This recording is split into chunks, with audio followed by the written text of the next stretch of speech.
So Canada has a strange government system, and I'm not talking about the ruling party in Trudeau, I'm talking about the way the nation works. Despite the US and Canada being very similar culturally, the two countries could not have more different governments. For the rest of this video, I will be comparing Canada's government to that of the US, because most of my viewers are American, and it's the best starting point. So, sorry Saudi Arabians. Anyways, starting it off, we have the parties. So in America, there's obviously the Republican Party and the Democratic Party, which is a pretty simple two-party system. However, Canada has a multi-party system, or as some would call it, a two-party plus system, which means that everyone only expects two parties to ever win, but some smaller parties can play a part in the Canadian political scene. Think of the Liberals as the Democrats, except they're pretty different, and the Conservatives as the Republicans, except they're also pretty different. However, the Conservatives are far more progressive than the Republicans in the US, and even used to be called the Progressive Conservatives. Anyways, the smaller parties are the NDP, which is the more left party than the Liberals and spend most of their time hating on the Liberals, the Bloc Québécois, which are the Quebec Separatist Party hoping to achieve independence for the province of Quebec. They only run in Quebec and thus can never win an election, they're just there to shake things up in Quebec's favor, and the Green Party, which is the environmentalist party. This means that in a Canadian election, the Prime Minister can be elected without a majority of the votes. So in 2021, for example, Trudeau won 46% of the vote, which is less than half, but it was still the most votes, so they teamed up with the NDP to be able to pass all their laws and get a majority. However, the NDP broke up their partnership a few months ago, and this may lead to a snap election which will oust Trudeau early, which is where we are now. Oh, also, in the US, party leaders do not run for president. For example, the leader of the Democratic Party is Jamie Harrison, and the leader of the Republican Party is Michael Whatley. I bet most Americans have never heard those names, but in Canada, the party leader is also the Prime Minister pick. The leaders are decided by what are known as party members. I don't know if these exist in America, but they're basically people who pay monthly to have a small say in the party and to get extra news from the party. And when a prime minister dies in office, they will get to choose the new prime minister. And that means that less than 1% of Canada can choose the new prime minister. About a fourth of all prime ministers can be chosen this way. Another thing that makes Canada very strange is the monarchy. Now, it may be a surprise to many Americans, but Canada is still under the British Crown. In the 1950s, a law was passed making Queen Elizabeth II Queen of Canada, and since Canada's independence in 1982, we still swear loyalty to the King. However, it's a bit more controversial when taking an oath to become a citizen, as many foreigners refuse to swear loyalty to the Crown, as well as many Indigenous people. The reason we do this is sort of unclear, but it looks like in the meantime it's not going anywhere. And because the king can't be in all countries to stamp all the laws, he has a governor general, which does nothing but stamp all the laws passed by the Senate, and the Senate does nothing but stamp all the laws passed by the House, making the entire thing pretty much a huge waste of money. In fact, we also have lieutenant governor generals for each of the provinces and territories. They also are ceremonial rules who agree to do everything.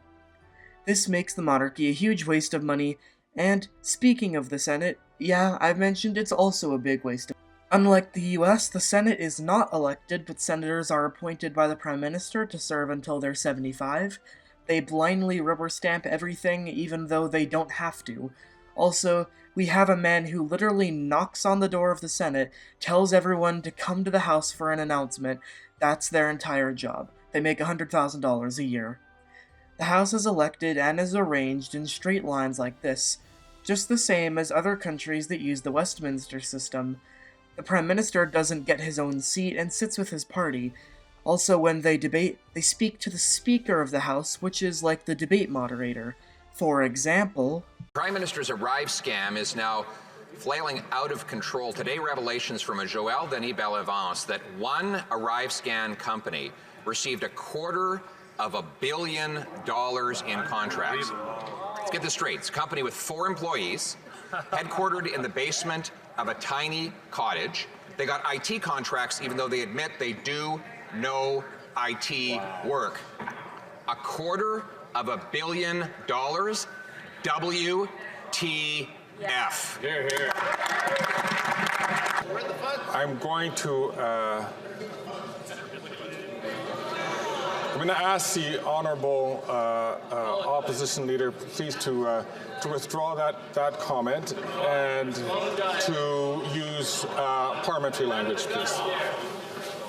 Where's the funds? The government rightly did everything it could to keep Canadians safe and keep them protected. But of course, even in the most trying times, perhaps especially in the most trying times, all the rules need to be followed. Also, the Prime Minister can choose the day of his own election, meaning that he can usually just choose it whenever he's most popular. Canada's constitution is also strange because it's just a combination of all the laws passed during the British days. Therefore, no one knows how long the Canadian Constitution is. There's also this thing that you'll see hung on the walls everywhere in Canada called the Charter of Rights and Freedoms, which spells out the rights of everyone in Canada. However, the government is legally allowed to break all the rights and freedoms except for one, French language rights, meaning it's easier to legalize murder than to cut funding to a French language school in Nunavut. And the last point I have is the French language. In Canada, there is a province called Quebec, which was colonized by the French for a short time before being colonized by Britain. Despite this, Quebec insists on the entire country speaking French, despite the fact that outside of Quebec and New Brunswick, the vast majority of Canadians have no need for French in their day-to-day life.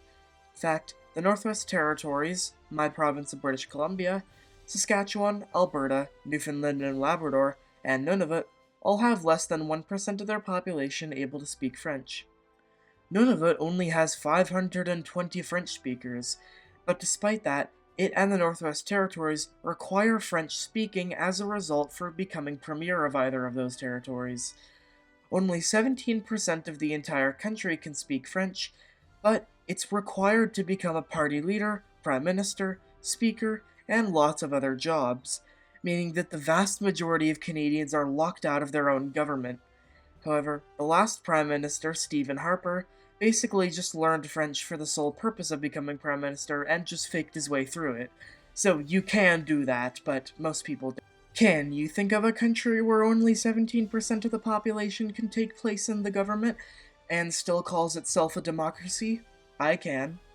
Anyways, that was this video. I thought it would be interesting to do another one of these Cansplainer videos, because I do find it very interesting, the differences but also similarities between the US and Canada. Let me know how accurate this video was, and, of course, like and subscribe if you liked it.